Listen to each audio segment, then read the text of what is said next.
Hello दोस्तों, नमस्कार। हमारे वीडियो में आप सभी का स्वागत है। आप सभी के बीच एक नाच गीत लेके आए, जैसा लगे कमेंट करके ज़रूर बताना। हमारे चैनल को लाइक सब्सक्राइब जरूर करना दोस्तों। हमारा वीडियो फुल वॉच करके देखना।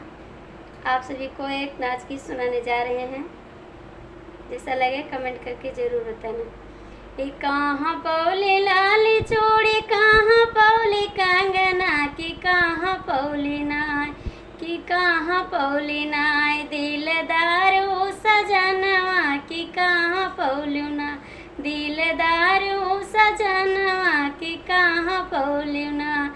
ई नैहर पौले लाल चूड़ी, नैहर हो कंगनवा की, ससुर पौनी ना की, ससुर पौनी नाय दिलदार ओ सजनवा की, ससुर पौनी ना दिलदार ओ सजनवा की, ससुर पौनी नाय।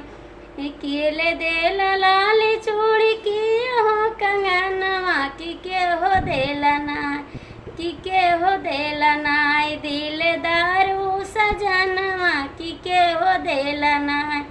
मैया देली लाल चूड़ी, भाभी हो कंगनवा की, भैया देलना कि, भैया देलना दिलदार ओ सजनवा कि, भैया देलना दिलदार ओ सजनवा कि, भैया देलना।